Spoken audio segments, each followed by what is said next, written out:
Deus, graça e paz, igreja. Amém. Eu sou a pastora Alice, quero agradecer ao pastor Roberto Cabral pelo convite, ao Rafael, ele disse que faz serviço hoje. Rafael é uma bênção, bom te rever também. A presença de Deus está aqui, amém? Amém. Quero agradecer a Cristiane também por ter me ajudado aí, pelo contato. Agradecer a igreja pela cordialidade, pelo carinho em me receber. Eu trago aqui um abraço do meu pastor. Eu congrego na primeira igreja do Nazareno em Nilópolis, de longe, e moro em Vista Alegre. Mas aprove o Senhor me trazer aqui nesta noite. Glórias a Deus. Então eu gostaria de pedir à igreja para abrir as Bíblias no Evangelho de João. Evangelho de João, capítulo 8. João, capítulo 8.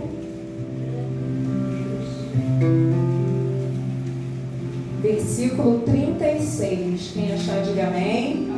Amém. Glória a Deus. Diz assim a palavra do Senhor: se, pois, o Filho vos libertar, verdadeiramente sereis livres. Aleluia. Vamos ler mais uma vez? Se, pois, o Filho vos libertar, verdadeiramente sereis livres. Glória a Deus por essa palavra, amém? A palavra do Senhor é poderosa. A palavra do Senhor é viva, é eficaz. É mais penetrante que espada de 2 gumes, que penetra até o fundo do nosso coração, a divisão da alma e espírito, da junta e medula, e é apta para discernir os pensamentos e os desejos do coração, amém? Há poder na palavra de Deus. Nós estamos aqui diante de um texto no Evangelho de João, onde Jesus fala que Ele é aquele que pode nos libertar. E por meio dele nós podemos ser livres. Esse texto aqui ele está dentro de um contexto interessante, onde Jesus ele está pregando um sermão, mas ele está pregando aqui esse sermão para os fariseus. Os fariseus eram homens na época. Fariseus quer dizer separados, santos, que formavam uma espécie de partido religioso no tempo de Jesus.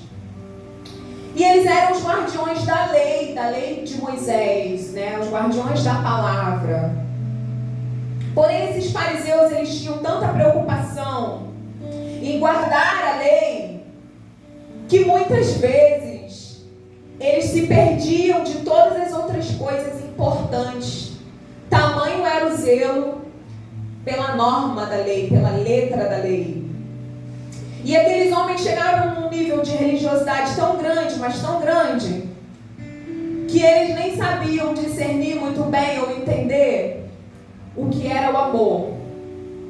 E eles chegaram num nível de cegueira espiritual tão grande, que eles estavam há tanto tempo esperando o Salvador, esperando o Messias, esperando aquele que ia redimir o mundo, redimir o povo de Israel e trazer a salvação, que quando Jesus veio e esteve diante deles, eles não conseguiram reconhecer que era o Filho de Deus.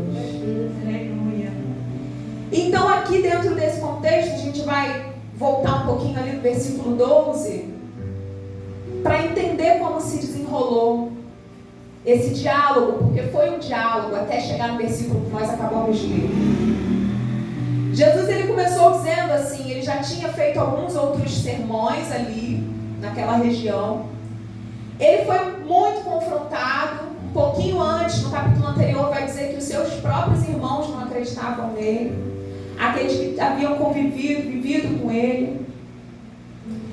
E aqui ele dá mais um sermão, e ele começa dizendo assim no 12: eu sou a luz do mundo, quem me segue não andará em trevas,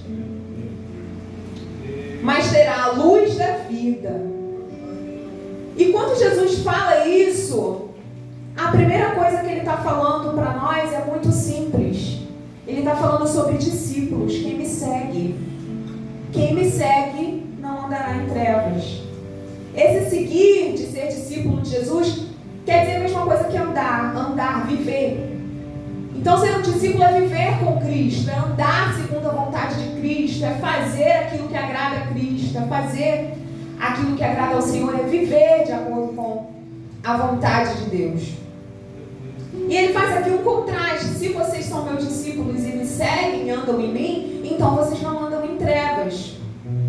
E isso nos remete diretamente lá a João 1, quando João diz: nele estava a vida e a vida era a luz dos homens, e as trevas não a compreenderam. Então Jesus está fazendo aqui uma comparação entre vida e morte, luz e trevas.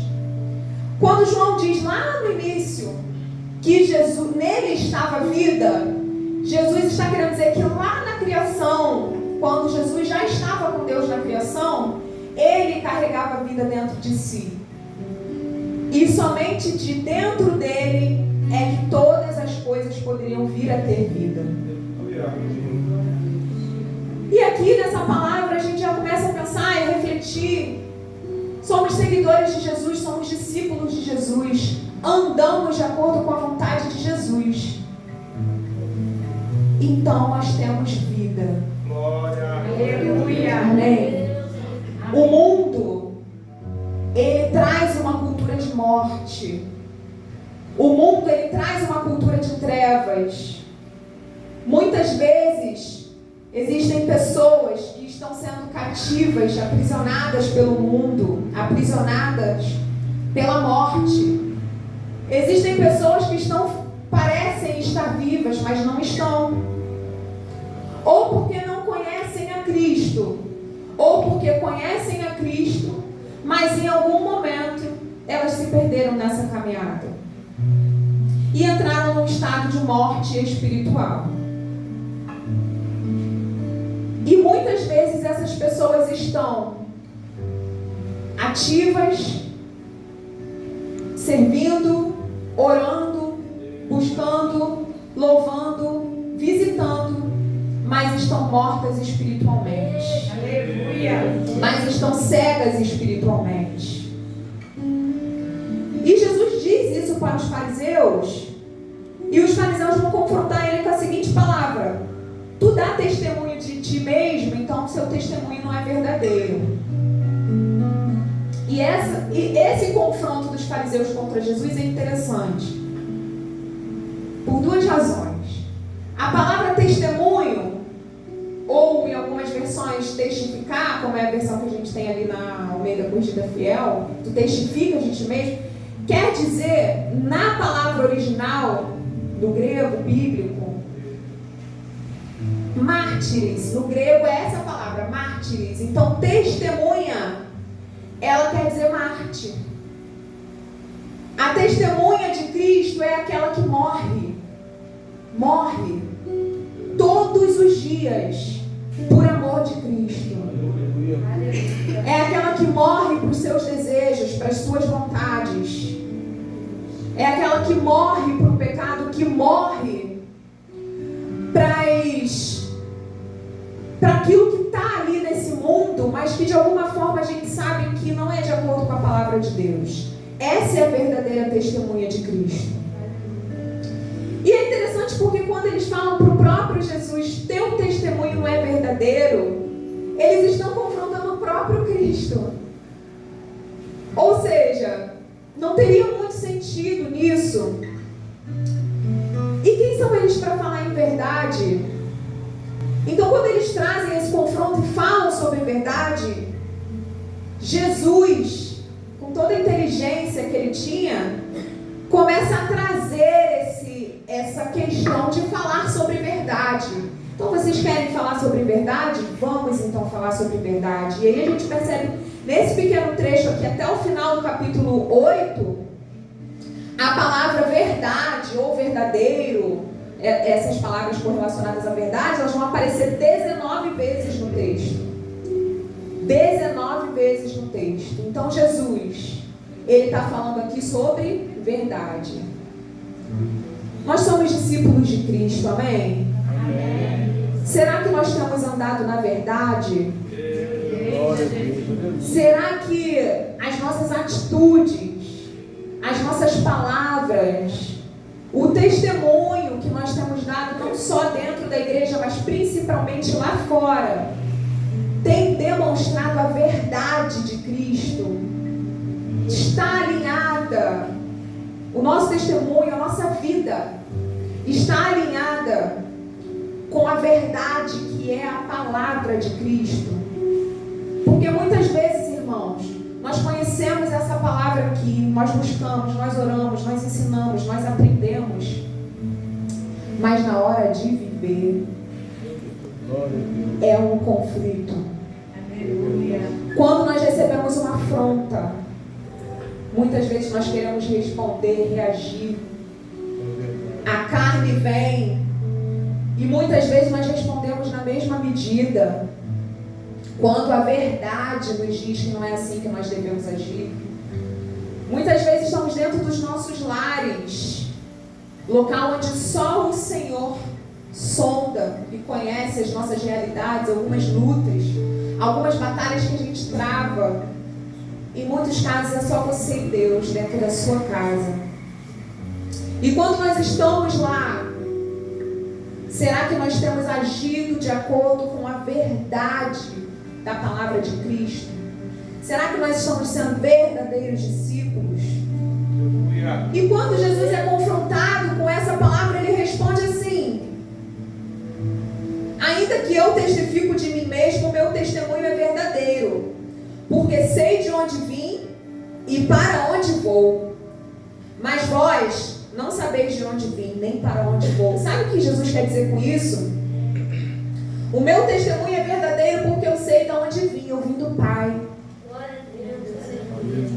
Então o maior crivo para saber se algo é verdadeiro ou não é se vem do Pai. Vem de Deus, é verdadeiro. Não vem de Deus, não tem como ser verdadeiro. Porque o Senhor é o autor de toda a verdade. Toda a verdade procede dele. E Jesus continua dizendo no versículo 15: vocês estão julgando segundo a carne, e eu a ninguém julgo. E ele continua dizendo: eu até poderia julgar, mas eu a ninguém julgo. Quando ele diz, vocês estão julgando segundo a carne, sabe o que Jesus está dizendo aqui para esses fariseus? Vocês não têm discernimento espiritual e falam do que não sabem. E muitas vezes, irmãos, nós caímos nesse mesmo erro. Muitas vezes nós temos andado carnais, nós temos andado sem discernimento espiritual, nós temos andado sem relacionamento com o Pai, nós temos andado em cegueira espiritual. Muitas vezes nós tomamos as nossas próprias decisões em nossas vidas e sequer nós apresentamos diante do Senhor antes de tomar a decisão, para dizer: Senhor, eu devo ou eu não devo fazer dessa forma? Senhor, me dá uma direção sobre este caso, porque Tiago vai dizer isso. Vocês andam para lá e para cá, vocês dizem: vou negociar ali ou aqui, mas não oram ao Pai para saber se vocês estão de acordo com a vontade dele. E muitas vezes, irmãos, nós, talvez pela correria do dia a dia, talvez pelo excesso das nossas demandas, das nossas responsabilidades, seja na igreja, seja em casa, seja no trabalho, nós começamos a confiar bastante em si mesmos. Nós começamos a confiar bastante na força do nosso próprio braço. E a gente vai resolvendo uma coisa aqui, a outra ali, isso eu resolvo, isso eu faço, isso eu aconteço. E aonde fica Deus na nossa vida? Aonde fica o Senhor? Aonde fica a nossa dependência de Deus? Jesus falou assim em certa ocasião: deixe vir a mim os pequeninos, porque deles é o reino dos céus. Porque quem não tiver o coração como uma criança não entrará no reino dos céus. Aleluia. E quando Deus me deu essa palavra em algum momento, eu comecei a olhar para o meu filho e a pensar: Deus, o que tem de tão especial numa criança? E eu comecei a observar várias coisas, claro. Mas uma das coisas que mais me chamaram a atenção é a dependência. É a dependência. Uma criança, ela não consegue fazer muitas coisas sozinha e tá tudo bem. Uma criança não se envergonha em pedir ajuda, em receber cuidado dos seus pais, cuidado dos seus avós. Entende? E muitas vezes nós queremos ser tão maduros que nós perdemos essa característica e esse aspecto de depender do nosso Pai, de nos curvar diante dele. E às vezes nós vamos vivendo a nossa vida como se nós não mais precisássemos dele. E a gente se pergunta assim: Deus, eu sinto saudade do tempo em que o Senhor se derramava. O tempo onde eu me derramava na sua presença e eu chorava. E eu sentia o ministrar do teu Espírito fluindo de dentro de mim como rio de águas vivas, Senhor. Aleluia. E eu me deleitava na tua presença e eu não queria sair de lá. Glória a Deus. E hoje nós vamos vivendo como se a gente não mais precisasse dessa presença. E a gente se pergunta: Deus, por que o Senhor não se derrama novamente? Por que o Senhor não me visita mais como antes? Por que o Senhor não fala mais comigo como antes? Talvez seja porque você já não esteja mais dependendo e buscando a Ele como antes. Aleluia. Talvez aquele lugar que existia na sua vida de priorizar o reino de Deus e a sua justiça e todas as demais coisas serem acrescentadas, talvez você tenha perdido isso em algum momento.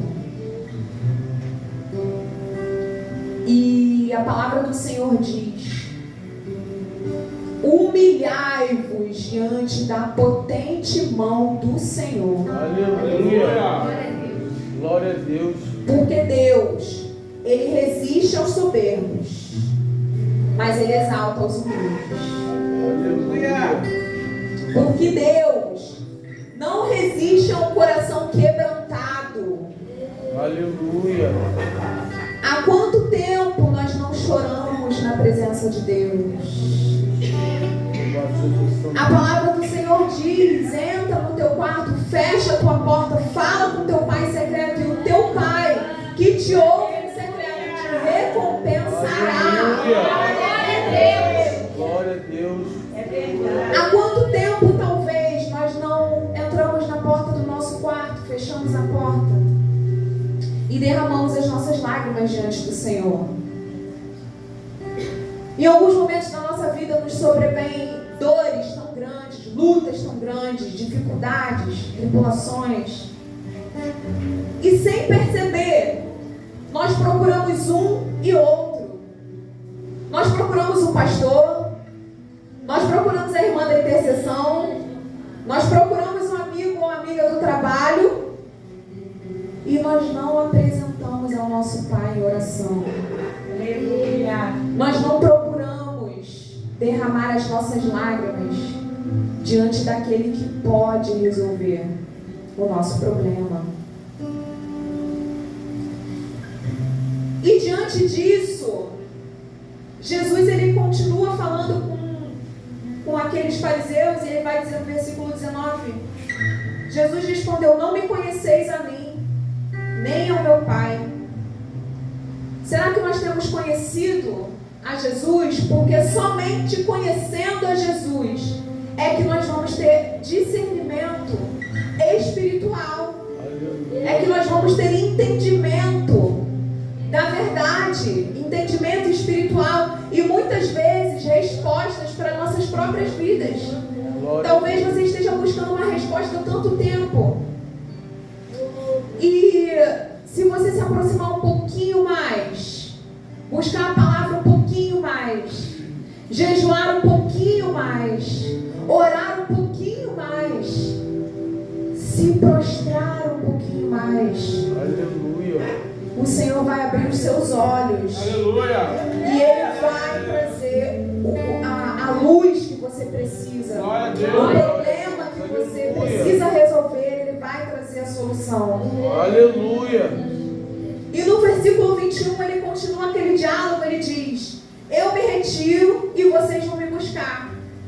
Eu vou morrer, mas vocês morrerão nos vossos pecados. Porque para onde eu vou, vocês não podem ir. O que quer dizer aqui, Jesus? O coração de vocês está fechado. Quando vocês me buscarem, quando talvez vocês despertarem, eu já não mais poderei ajudá-los. Buscai, igreja, buscai ao Senhor enquanto se pode achar. Aleluia. Batei e abri-se-vos-á. Aleluia. Mas é tempo de buscar ao Senhor. É tempo de buscar ao Senhor. E Jesus continua dizendo ali no 24: eu vos disse que morrereis em vossos pecados, porque se não credes que eu sou, morrerei nos vossos pecados. Então aqui Jesus fala de fé. Ou seja, só precisava eles crerem. Só precisava eles crerem e receberem a Jesus. E se tornarem discípulos verdadeiros de Jesus. E eles seriam salvos. Mas o coração deles estava fechado para entender que quem estava diante deles era o próprio Cristo. Como está o seu coração, igreja? O seu coração, ele está sensível à voz do Espírito Santo? O teu coração, ele está aberto a Jesus, ao que Jesus quer de você? A vontade do Pai para a sua vida? E Jesus, ele vai dizer que, continua dizendo, né? Quando levantardes o Filho do Homem, então conhecereis quem eu sou e que nada faço por mim mesmo, mas faço como o Pai me ensinou. E aquele que me enviou está comigo. O Pai não me tem deixado só, porque eu faço sempre o que lhe agrada. Entende isso que Jesus disse? Deus não tem me deixado só, mas porque eu faço sempre aquilo que lhe agrada. Obediência, igreja. Obediência. E aí a gente pode perguntar assim: quer dizer então que se eu fizer o que não agrada a Deus, ou se eu deixar de fazer aquilo que agrada a Deus, Deus vai me deixar só? Não é isso que esse texto quer dizer. Sabe o que esse texto quer dizer? Que se você não andar em obediência, Deus não vai te deixar só, mas você vai deixar Deus. Aleluia. É verdade. Então quando Jesus diz: Deus não tem me deixado só, porque eu faço sempre o que lhe agrada, entenda, igreja, ande em obediência com Deus. Porque se você não andar fazendo a vontade de Deus em todas as coisas, você ficará sozinho. Mas não porque Deus vai te abandonar, mas porque você terá abandonado a Deus.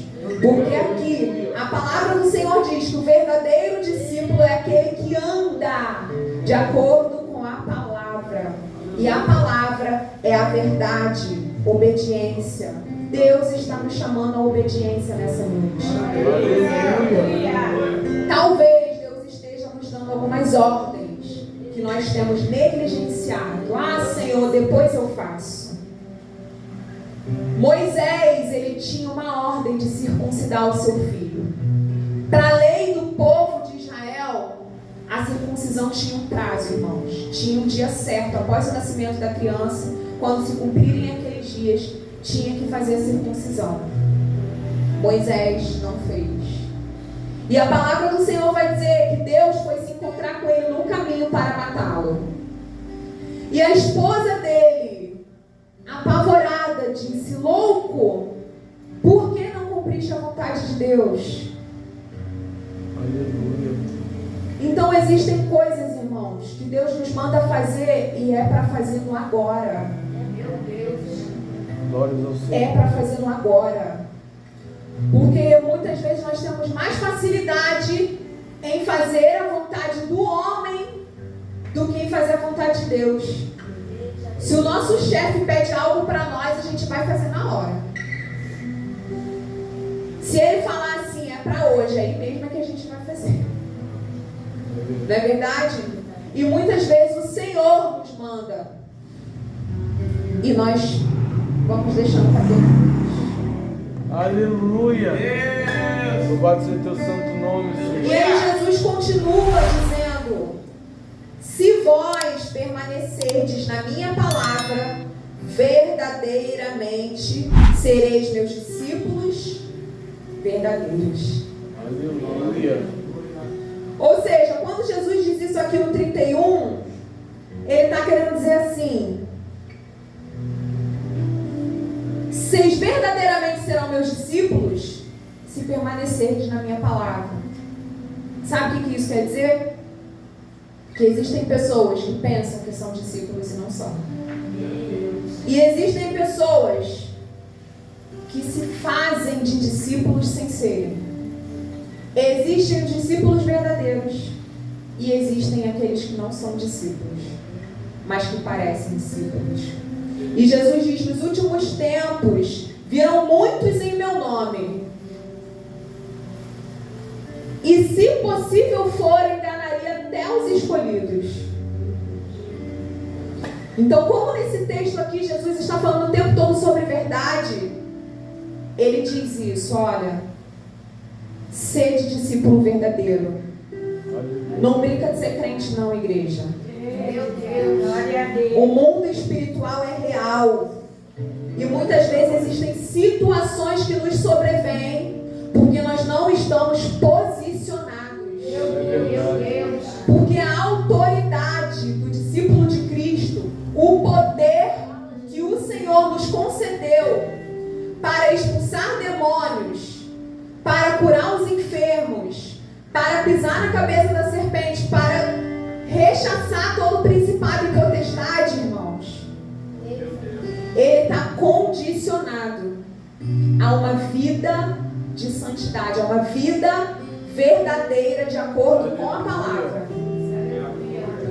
E o que nós vemos muitas vezes são cristãos que estão com a vida toda errada e estão ali na linha de frente da batalha, lutando algumas guerras, e depois sobrevêm algumas lutas, às vezes dentro da vida desse crente, dentro da casa desse crente, que ele não entende. Mas isso acontece porque ele não está posicionado, e o mundo espiritual não é brincadeira. O inimigo não está brincando, irmãos. Posicionamento. Se posiciona. Glória a Deus, aleluia. E Jesus, ele continua aqui no 32 dizendo: e conhecereis a verdade, e ela vos libertará. O que Jesus está falando aqui, igreja? Está falando sobre prisões. Sabe o que tem poder para nos libertar das prisões? A verdade. E a verdade é a palavra de Deus. Então, muitas vezes nós nos vemos presos em algumas prisões, cativos. Às vezes são prisões da mente, pensamentos que nós não gostaríamos de ter, mas que em todo momento a gente se vê lutando contra esses pensamentos. Talvez seja uma depressão. Talvez sejam sentimentos de culpa que estejam nos ferindo, nos machucando, nos entristecendo e nos aprisionando. Talvez seja o próprio pecado que nós não conseguimos vencer. É verdade. E nós nos vemos escravos daquele pecado. Nós nos vemos aprisionados naquela situação. Mas Jesus diz: conheceis a verdade e ela vos libertará. Aleluia. O Senhor tem poder para libertar, amém? Amém. A palavra do Senhor tem poder para libertar. Talvez a sua prisão seja uma frieza espiritual. Talvez você esteja vivendo uma fase da tua vida que você não consegue sentir Deus. Você não tem vontade de orar. Você não tem vontade de ler a palavra. Você não tem vontade de ir para a igreja. E o Senhor tem poder para te libertar dessa prisão. Aleluia. Louvado seja o teu santo nome, Jeová. E no versículo 33, aqueles fariseus continuam dizendo: somos descendência de Abraão e nunca servimos a ninguém. Sabe o que eles estão querendo dizer com isso, igreja? Eu não tenho nada que ser liberto. Quem está entendendo? Aleluia. A soberba daqueles homens era tanta que eles não conseguiam nem olhar para dentro de si e reconhecer a miséria que estava dentro deles. Entende isso? É verdade. Será que nós, como igreja, nós temos olhado para dentro das nossas misérias, das nossas mazelas, dos nossos pecados, dos nossos erros? Às vezes é tão fácil nós olharmos para a vida do outro. Nós temos um panorama perfeito, completo. Como a gente tem visão? É verdade. Sobre o outro a gente enxerga com facilidade. Por isso que Jesus diz: tira a trave que está no teu olho. Aleluia. Para você conseguir enxergar melhor. Porque você está olhando um argueiro no olho do irmão, tendo no teu uma trave. E muitas vezes nós vamos andando nessa soberba de achar que nós somos os mais santos, os mais crentes, os mais perfeitos. O alecrim dourado do jardim de Deus. Aleluia. E estamos nos assemelhando a esses fariseus, nós estamos agindo como eles. Nós não temos o que ser libertos.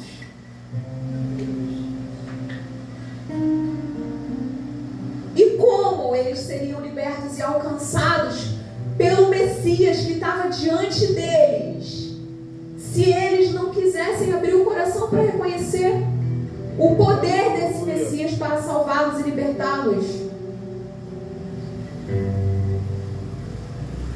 E Jesus, ele continua dizendo: em verdade vos digo que todo aquele que comete pecado é servo do pecado. O servo não fica para sempre na casa, mas o filho fica para sempre. Glória a Deus. Sabe o que quer dizer isso, igreja? Que aquele que vive na prática do pecado fatalmente será condenado. Ele não vai ficar para sempre. É verdade. Mas aquele que verdadeiramente é discípulo de Cristo e que verdadeiramente vive de acordo com a palavra, esse vai permanecer até o fim. Glória a Deus. E estará na eternidade com Cristo. Aleluia. E aí ele conclui esse texto dizendo: se pois o Filho vos libertar, verdadeiramente serei livres. Aleluia. Sabe o que Jesus quer dizer aqui? Que assim como existem discípulos não verdadeiros, também existem libertações não verdadeiras. Aleluia. Porque se o Filho vos libertar, verdadeiramente sereis livres. Mas existem muitas pessoas que estão pensando que estão libertas e não estão. Meu Deus. Que estão pensando que estão livres e não estão. Porque a verdadeira liberdade que vem de Cristo, ela nos faz viver inteiramente de acordo com a vontade de Cristo. Aleluia. Porque a palavra de Deus vai dizer aqui, João mesmo, que Jesus é a palavra.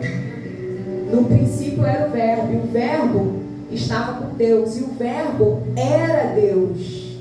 Sem ele, nada do que foi feito se fez.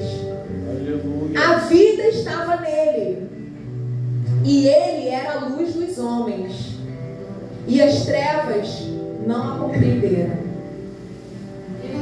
porque ele não foi compreendido e aceito por muitos que eram seus. Quem está entendendo, igreja?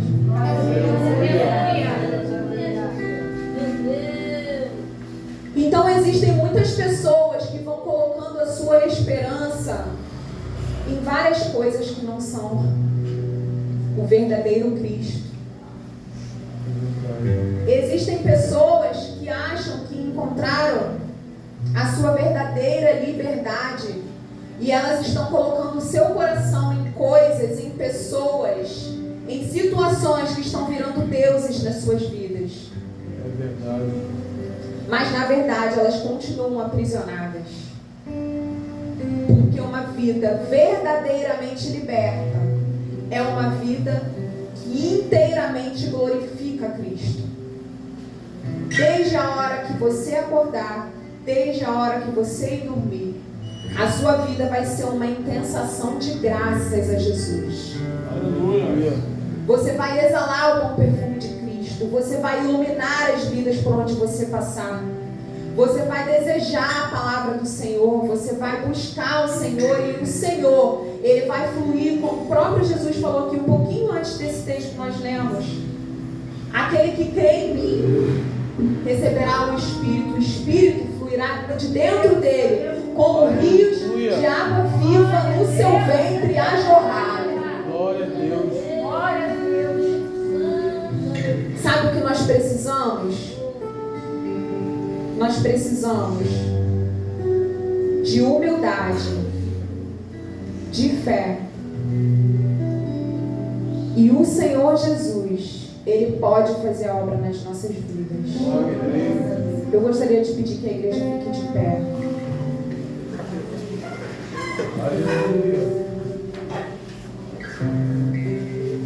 Quais têm sido as nossas prisões? Meu Deus. Glória a Deus. O que você tem precisado de Deus, de Jesus? O que você tem precisado que a verdade venha de encontro em sua vida nessa noite? Talvez o Senhor deseje de nós quebrantamento, que nós venhamos a se prostrar diante dele, que nós venhamos a nos inclinar diante dele, que nós venhamos a clamar